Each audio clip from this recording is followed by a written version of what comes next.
예수님이 부활의 첫 열매가 되셨다. 얼마나 우리 마음에 소망이 되는지 모르겠어요.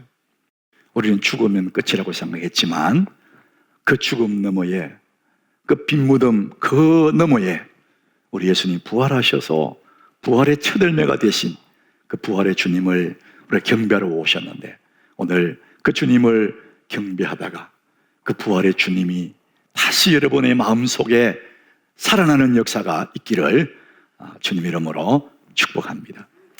이 부활주일 설교는 참 쉽지 않은 이야기예요. 주제가 정해져 있거든요. 근데 이것을 좀 다른 각도로 얘기하기가 참 쉽지 않습니다. 생각지도 못한 생각지도, 이런 책을 쓴 유영만 교수라는 분이 계세요. 이분이 한양대에 재직하고 계시는데, 이분이 학자이면서도 우리가 일상에서 많이 생각하는, 많이 쓰는 그 단어들을 정확하게 이분이 이제 그 깊은 생각을 가지고 설명을 해준 게 있어요. 사건과 사고인데, 우리 교통사고를 사건이라 말하지 않거든요. 근데 어떤 것은 사고고 어떤 것은 사건인데, 이분이 이걸 정확히 구분을 했어요. 예를 들어서 여러분들이 오늘 예배를 마치고 집으로 가다가 골목길에 갑자기 개가 한 마리 뛰어나와서 여러분 발을 확 물어버렸어요. 그러면은 이것은 사고를 만난 거예요, 사고. 근데 개가 뛰어나와요. 그럼 개가 나를 물기 전에 내가 먼저 물어버렸어요. 그러면 이거는 사건이라는 거예요. 이해가 됩니까? 어쩔 수 없이 당하는 것은 사고고, 내가 능동적으로 확 물어버려요. 그러면 이건 사건이 된다는 것이죠. 좀 우스운 얘기죠. 여러분, 우리가 사는 일상 속에 모든 일들이 사건이거나 사고이거나 둘 중 하나라는 겁니다.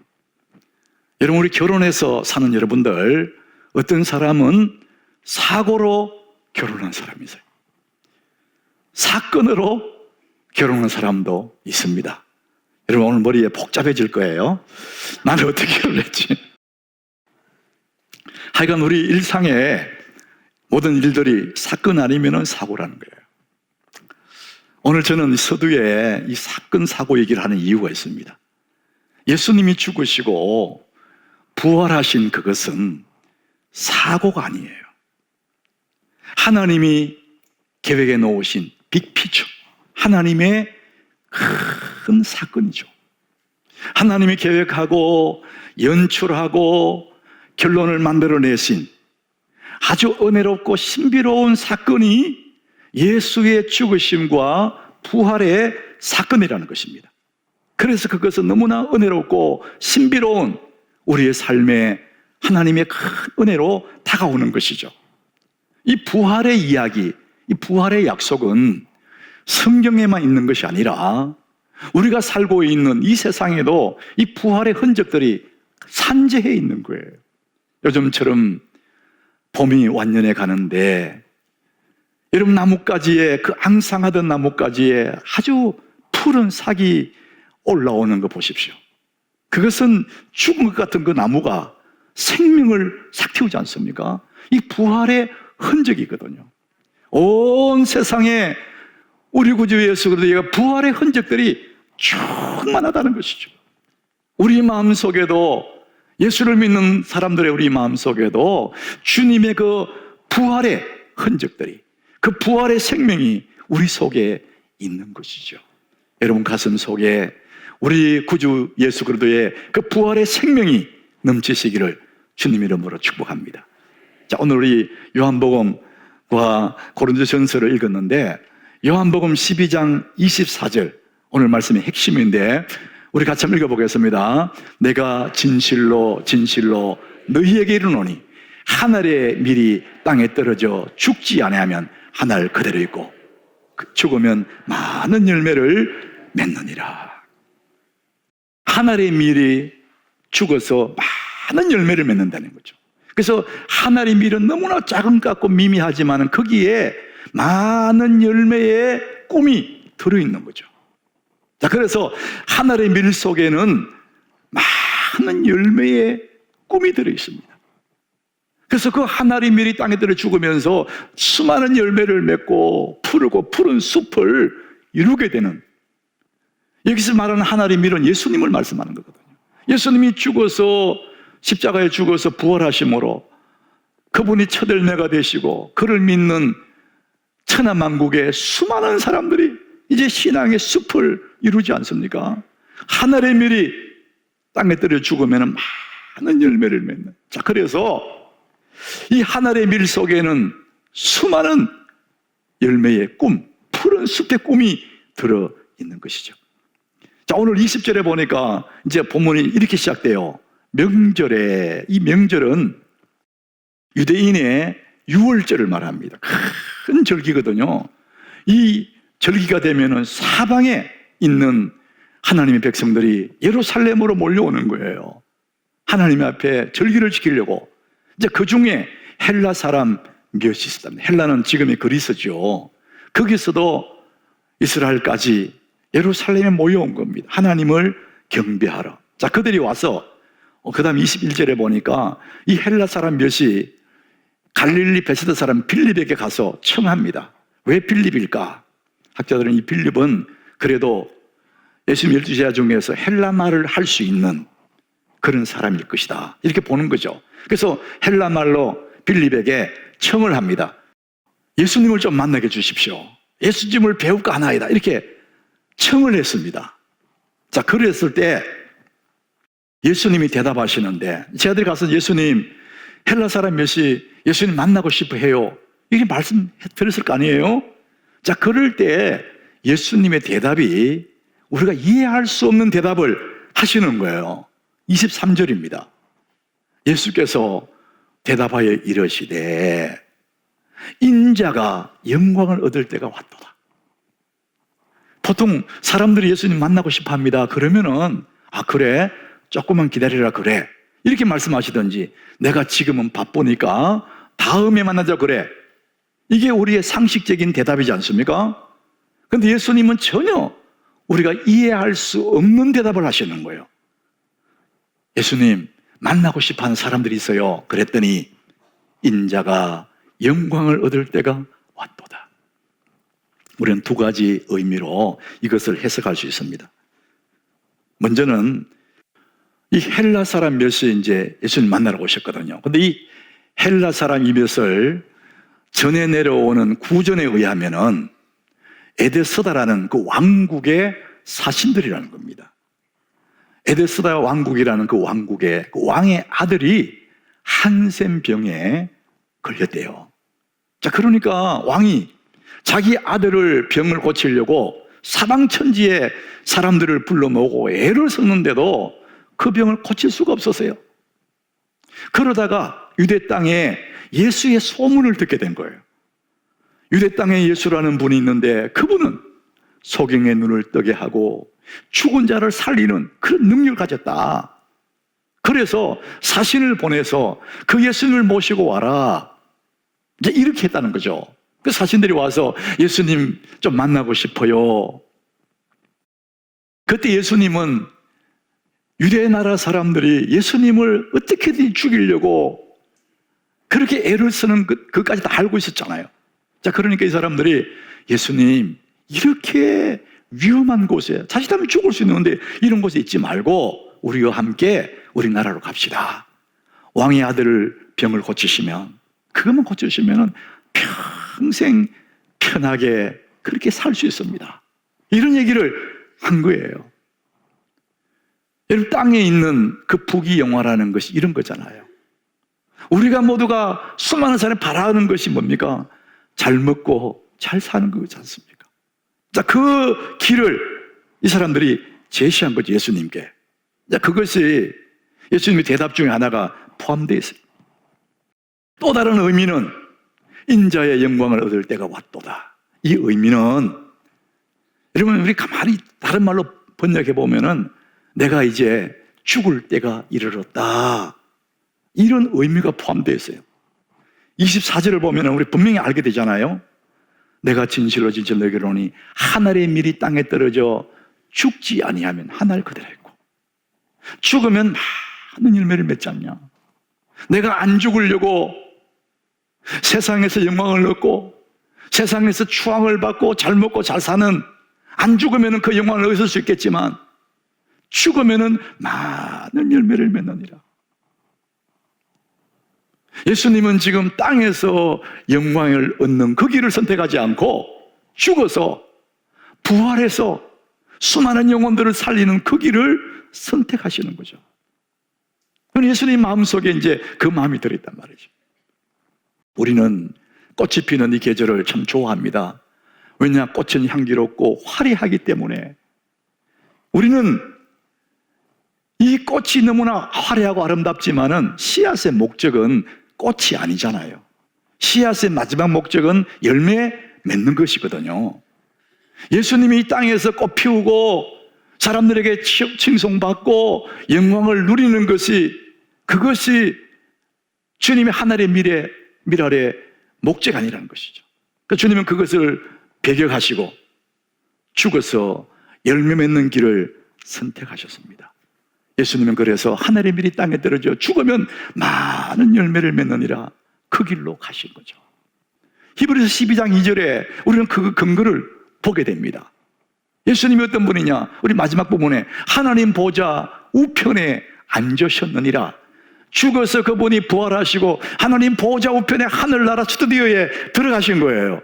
자, 그때부터 그를 만나고 싶어하는 사람들, 그를 사모하는 모든 사람들이 마음의 채널을 그분에 고정하게 되면 우리 마음의 스크린에 부활하신 그 예수님을 경험하게 되고 그분을 만나게 된다는 이 비밀이 인자가 영광을 얻을 때가 왔도다, 이 말씀을 하고 있습니다. 여러분, 오늘 우리는 보좌편에 계시는 그 주님이시지만 오늘 우리 마음속에 살아계신 주님을 믿으시기를 바랍니다. 그분이 우리 속에 계시는 거예요. 그래서 우리 마음속의 절망들, 그 어떤 아픔들도 그분으로 인하여서 순식간에 희망으로 바뀌게 되는 것이죠. 여러분, 죽음이 깨어지고 살아난다, 이거보다 더 큰 일이 어디 있습니까? 인간의 가장 큰 절망은 죽음이에요. 근데 그 죽음 너머의 부활은 그 절망을 깨어버리는 거잖아요. 우리는 한 주간 동안 고난주간을 통해서 예수님의 그 고난의 발자취를 따라가면서 거기에 많은 사건들을 우리가 함께 묵상하게 됐어요. 그 중에 베드로라는 사람, 이 베드로가 한때는 예수님에게 희망을 걸고 소망을 걸고 이스라엘을 속량할 자다, 그런 믿음으로 예수님을 따라갔는데 예수님 너무나 힘없이 잡히시고 힘 하나 없이 십자가에 죽으시는 거 보고는 너무나 실망한 거예요. 절망해서요. 그래서 대상에 대해서 절망해서요. 그리고 또 하나는 그 예수님이 가야베 뜰에 잡혀갔을 때 어린 여종 하나 앞에서 예수님 모른다고 부인했거든요. 나중에는 맹세했고 나중에는 저주하면서 나는 예수님 몰라 이랬거든요. 그리고는 밖에 나가서 심히 통곡했다잖아요. 자기에게 절망한 거예요. 나라는 인간 이거밖에 안 되는구나. 내가 큰 소리 쳤는데 나는 어쩔 수 없는 인간이구나. 자기에게 절망해버리는 거예요. 여러분, 대상에 대해 절망은, 자기에게 절망하면은 길이 없어요. 살아날 수가 없는 거예요. 자, 그럴 때 그런 절망한 사람들이 모여서 숨어 있어요. 요한복음 20장 19절에 보니까 이날 곧 안식 후 첫날 저녁 때 절망한 그 사람들이 숨어 있어요. 유대인들을 두려워해서 문을 닫고 숨어 있는 거예요. 근데 그곳에 예수께서 오사 가운데 서서 이러시되 너희에게 평강이 있을지어다. 못지않은 손을 내미시면서 너희에게 평강이 있을지어다. 그러는 순간에 이들의 가슴이 뜨거워지기 시작하죠. 죽은 줄 알았던 그 예수가 살아왔단 말이죠. 너무나 못난 같은 자기들을 찾아와 주셔서 너희에게 평강이 있을지어다. 그러니까 가슴에 있는 절망이 사라지고 또 새 희망이 삭트기 시작하죠. 그 예수님이 디베라 바닷가 새벽에 베드로를 찾아오시죠. 요한복음 21장 15절에 예수님이 베드로에게 말하죠. 요한의 아들 시몬아, 네가 나를 사랑하느냐 이렇게 물어봐요. 기대가는 목소리로 내가 주님을 사랑한 주께서 하십니다. 예수님이 내 양을 먹이라 이렇게 말씀하시는 거예요. 거듭 3번 물어보시고 거듭 3번 내 양을 먹이라 이렇게 말씀하시는 거예요. 자기는 쓸모없는 인간인 줄 알았는데, 베드로는 자기는 어쩔 수 없는 사람인 줄 알았는데 예수님이 양떼를 맡긴다는 거예요. 너는 쓸모없는 사람이 아니야, 내 양을 네게 부탁한다 이러시잖아요. 그 절망이 다 깨어지고 새 희망이 삭튼 거예요. 아, 내가 쓸모없는 사람이 아니구나. 그 부활의 주님이 말씀해 주십니다. 부활하신 예수 그리스도는 우리의 모든 절망을 깨뜨리시고 이렇게 희망으로 바꿔주실 분이 예수님인 줄 믿으시길 바랍니다. 우리가 절망해서 결심한다고 절망을 이길 수가 있는 게 아닙니다. 막 애를 쓴다고 절망을 이겨낼 수가 없습니다. 부활의 주님이 오셔야 그 부활의 능력으로 우리는 절망을 깨뜨리고 새 희망을 꿈꿀 수가 있는 것입니다. 사람들이 이 코로나 블루라고 막 우울해한다 그러는데 예수의 부활을 믿는 우리들에게는 그런 코로나 블루가 문제가 되지 않습니다. 정말 힘든 것은, 사람들에게 정말 괴롭게 하는 것은 이 환경이 아니고 자기의 마음속에 있는 그 두려움과 절망의 문제입니다. 여러분, 절망을 희망으로 바꾸는 길이 있는데, 죽음 같은 그 상황을 희망으로 바꿀 수 있는 그 길이 있는데, 부활하신 예수님을 나의 주님으로 내 삶 속에 영접하는 것입니다. 부활하신 주님이 오시면 우리는 소망으로 바뀌는 것이죠. 고린도전서 15장 20절에 이렇게 말합니다. 우리 같이 읽어봅니다. 그러나 이제 그리스도께서 죽은 자 가운데서 다시 살아나사 잠자는 자들의 첫 열매가 되셨도다. 죽음의 종교를 선포합니다. 다시 살아나사 잠자는 자들의 첫 열매가 되셨도다. 선언하는 것이죠. 절망에 대해서 선언해버리는 거예요. 여러분, 예수님이 죽은 자 가운데 다시 살아나셔서 첫 열매가 되셨다. 그 얘기는 우리도 장차 예수님처럼 부활하는구나, 그 소망을 우리에게 주신 것입니다. 여러분, 모든 절망이 부활하신 주님으로 말미암아 희망으로 바꿔지는 역사가 있기를 주님 이름으로 축복합니다. 우리는 이제 그 부활의 주님을 모시고 사는 사람이에요. 이 빛나는 삶, 우리가 빛나는 삶을 위해 무엇을 할까? 저는 이 빛나는 삶을, 그 단어 자체가 너무나 좋은 거예요. 눈부신 인생, 눈부신 내 삶. 사람은요, 너무 신비한 거예요. 어떤 단어, 언어를 구사할 수 있으면 그 느낌을 갖게 돼요. 이런 빛나는 삶, 눈부신 삶, 그 언어를 구사하면 내 속에 그 느낌이 들어와요. 그것을 내가 선포할 때 내 삶이 그렇게 가는 것입니다. 여러분, 빛나는 삶을 위하여 나는 무엇을 할까? 사랑하는 여러분, 부활의 주님을 여러분의 주인으로 모시기를 바랍니다. 그럴 때 우리 안에는 그 부활의 주님이 역사하시는 겁니다. 고린도전서 우리는 15장 57절, 우리 본문이 2개인데 57절 우리 같이 읽어봅니다. 우리 주 예수 그리스도로 말미암아 우리에게 승리를 주시는 하나님께 감사하노니. 우리에게 승리를 주시는 하나님께 감사한다. 이미 우리에게 승리를 주셨다는 거예요. 그 부활하신 주님이 내게 승리를 줬다는 거예요. 그래서 우리는 그 하나님께 감사한다는 건 뭡니까? 이미 나는 그 부활을 받아들였고 그 부활과 함께 살아가는 것입니다. 그래서 우리 구주 예수 그리스도로 말미암아 우리에게 승리를 주시는 하나님께 감사하며 사는 거예요.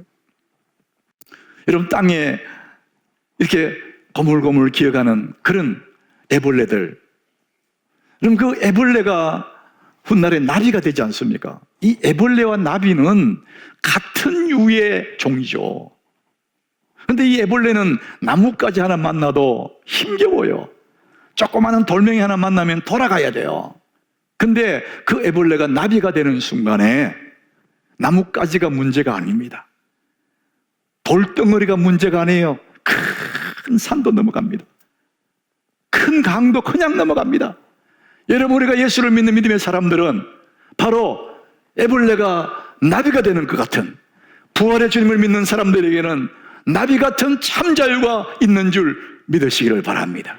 주어진 삶에 힘겹고 답답하고 조그만 일만 만나도 곧 쓰러질 것 같은 그런 인생이지만 부활의 주님을 믿는 그 사람에게는 그 모든 것을 뛰어넘는 부활의 능력이 우리와 함께하는 줄 믿으시기를 바랍니다. 여러분, 더 이상 우리는 애벌레가 아닙니다. 우리 예수 안에서 천국을 날아가는 나비의 그 자유를 누리는 사람인 줄 믿으시기를 바랍니다. 그래서 오늘 이 고린도전서 15장 전체가 부활장인데 마지막 절에 이렇게 말합니다. 같이 읽어봅니다. 그러므로 내 사랑하는 형제들아, 견실하며 흔들리지 말며 항상 주의 일에 더욱 힘쓰는 자들이 되라. 이는 너희 수고가 주 안에서 헛되지 않은 줄을 알미니라. 결론을 그렇게 말합니다. 그러므로 내 사랑하는 형제들아, 결론이 뭡니까? 견실하고 흔들리지 말고, 이렇게 말합니다. 우리 신앙생활 안 흔들리려면 어떻게 됩니까? 내가 흔들리지 말아야지, 그런다고 흔들리지 않는 게 아닙니다. 오늘 이 말씀 보니까 우리가 흔들리지 않는 방법이 하나 있는데 뭡니까? 항상 주의 일에 더욱 힘쓰는 거예요. 내가 주의 일에 힘쓰다 보면은 흔들릴 시간이 없는 거예요. 내가 항상 주의 일에 더욱 힘쓰다 보면은 견고한 믿음 위에 서 있는 것을 알게 됩니다. 여기서 더욱, 항상 이 단어가 굉장히 우리 마음에 와닿습니다. 지금까지 잘해왔지만은 거기서 머물지 말고 더욱 주의 일에 힘쓰는 자들이 되라는 겁니다.